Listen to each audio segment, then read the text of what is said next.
Hello everyone, welcome back to our channel. So ఇవాళ blog అయితే మహారాష్ట్రలో ఉన్న జ్యోతిర్లింగంలో ఒకటైన భీమశంకర్ టెంపుల్ గురించి. భీమశంకర్ టెంపుల్కి ఎలా వెళ్ళాలి, ఎంత ఖర్చు అవుతుంది అనేది అయితే ఈ బ్లాగ్లో అయితే మీకు చూపిస్తాము. వీడియోని అయితే పూర్తిగా స్కిప్ చేయకుండా చూడండి. మా త్ర్యంబకేశ్వరం జ్యోతిర్లింగం దర్శనం అయితే చాలా అద్భుతంగా జరిగింది. ఆ వీడియో కానీ మీరు చూడకపోతే మా యూట్యూబ్ ఛానల్లో అప్లోడ్ చేసాం, వెళ్ళి చూడండి. భీమశంకర్ టెంపుల్ పూణే నుంచి 110 కిలోమీటర్స్ అయితే ఉంది. అక్కడ చేరుకోవడానికి మీరు పూణేకి బై ఫ్లైట్, ట్రైన్, బస్సులో అయితే రావచ్చు. One of the best and budget option is train. అన్ని స్టేషన్ నుంచి అయితే మీకు పూణేకి ఫ్రీక్వెంట్గా ట్రైన్స్ అవైలబుల్ ఉంటాయి. Hyderabad to Pune train ticket cost 375 rupees. Pune చేరుకున్నాక Wakdewadi or Shivajinagar or Swargate bus stand నుంచి మీకు భీమశంకర్ బస్సెస్ అవైలబుల్గా ఉంటాయి. మేము మా త్ర్యంబకేశ్వర జ్యోతిర్లింగం దర్శనం కంప్లీట్ అవ్వగానే నాసిక్ న్యూ బస్ స్టాండ్ నుంచి అయితే పూణే వెళ్లాల్సిన బస్ అయితే ఎక్కాం. ఈ bus ticket cost 260 rupees per person. Nashik నుండి భీమశంకర్కి డైరెక్ట్ బస్సెస్ అయితే అవైలబుల్గా ఉండవు. సో మీరైతే పూణే వెళ్ళాల్సిన బస్ ఎక్కి మంచర్ అనే బస్ స్టాండ్లో అయితే దిగాలి. ఇదే మంచర్ బస్ స్టాప్. ఇక్కడ నుంచి భీమశంకర్కి మీకు ఫ్రీక్వెంట్గా బస్సెస్ అవైలబుల్గా ఉంటాయి అండ్ ప్రైవేట్ క్యాబ్స్ ఆల్సో అవైలబుల్గా ఉంటాయి. పర్ పర్సన్ అయితే 150 రూపీస్ ఛార్జ్ చేస్తారు వెళ్ళడానికి, అండ్ రావడానికి కూడా 150 rupees charge. So total 300 rupees అయితే ఛార్జ్ చేస్తారు per person. Manchar to Bhimashankar approximately 63 kilometres అయితే ఉంటుంది. టోటల్ హార్స్ 1.5 అవర్ అయితే పడుతుంది జర్నీ. ఒకవేళ మీరు బస్లో వెళ్ళి ఉంటే అక్కడ నుంచి క్యాబ్స్ అయితే మీకు ఈజీగా అవైలబుల్ ఉంటాయి. అలాగే భీమశంకర్ నుంచి పూణే వెళ్ళడానికి బస్సెస్ కూడా అవైలబుల్గా ఉంటాయి. బట్ గుర్తుపెట్టుకోవాల్సిన విషయం ఏంటంటే లాస్ట్ బస్ 6 o'clock వరకే ఉంటుంది. ఈ లోపలే మీ దర్శనం కంప్లీట్ చేసుకొని మీరైతే రిటర్న్ 6 o'clock బస్ ఎక్కేసి పూణేకి అయితే చేరుకోవాలన్నమాట. భీమశంకర్కి వెళ్ళే 40 కిలోమీటర్ల నుంచి ఘాట్ రోడ్ అయితే స్టార్ట్ అవుతుంది. మాన్సూన్ సీజన్లో ఈ రోడ్ అయితే చాలా అద్భుతంగా ఉంటుంది.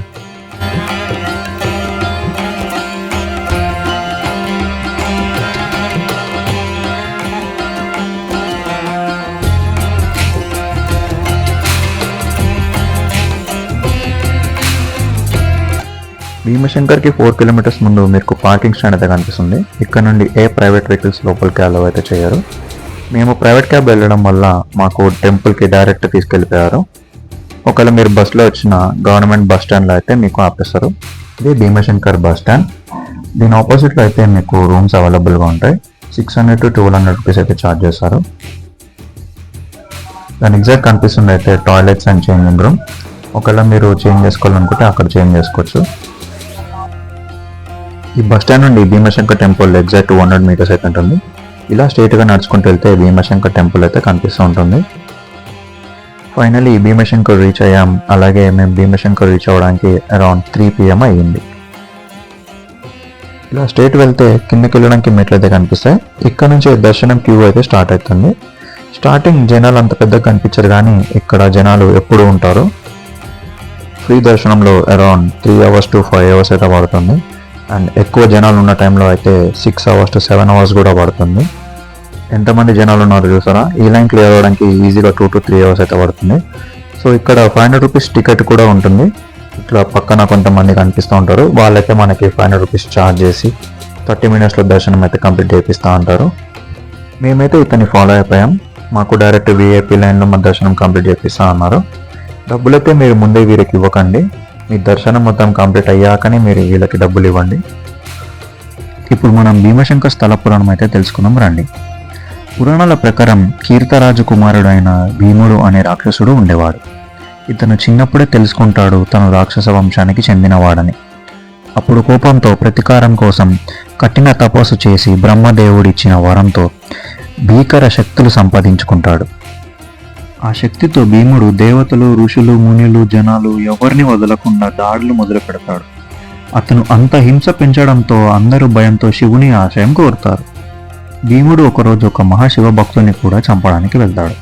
ఆ భక్తుని రక్షించడానికి స్వయంగా మహాశివుడే ప్రత్యక్షం అవుతాడు. అక్కడే శివుడు భీముడి మధ్య ఘోర యుద్ధం అయితే జరుగుతుంది. ఈ యుద్ధం అంత భీకరంగా ఉండడంతో పరిసర అరణ్యాలు, పర్వతాలు కంపించిపోయాయి అంటారు. చివరికి శివుడు భీముని సంహరిస్తాడు. భీముని సంహరించిన ప్రదేశంలోనే శివుడు జ్యోతిర్లింగం రూపంలో స్థిరపడి ఉన్నాడని చెబుతారు. అదే నేటి భీమశంకర జ్యోతిర్లింగం. ఈ పురాణ గాథతో పాటు శివుడు చెమటతోనే భీమా నది పుట్టిందని కూడా ఇక్కడ ఒక నమ్మకం ఉంది. ఈ ఆలయం నల్లటి రాయితో నగర శైలిలో నిర్మించబడిన అద్భుతమైన నిర్మాణం. సో ఇదే భీమశంకర్ జ్యోతిర్లింగం ఒక స్థల పురాణం. భీమశంకర్ వచ్చే వాళ్ళకి మస్ట్ ఎక్స్పీరియన్స్ మూమెంట్స్ ఏంటంటే jungle trek, ancient temple, cool climate, bird sounds, ghat roads, waterfalls and everything. So this is the story and experience of the Bhimashankar జ్యోతిర్లింగం.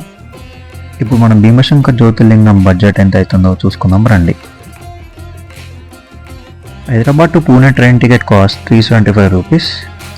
Pune to Wakadwadi bus stand అయితే 80 rupees. Wakadwadi to Bhimashankar 220 rupees అయితే charge చేస్తారు. మేము నాసిక్ నుండి రావడం వల్ల మంచి టు భీమశంకర్ మాకు 150 రూపీస్ క్యాబ్ అయితే ఛార్జ్ అయింది. Rooms cost 600 to 1200. This is optional. And food cost అయితే 500 రూపీస్. ఈ టోటల్ బడ్జెట్ 2500 to 3000 రూపీస్ అయితే అవుతుంది. ఈ వీడియో నచ్చితే లైక్ అండ్ సబ్స్క్రైబ్ చేయండి. Thanks for watching.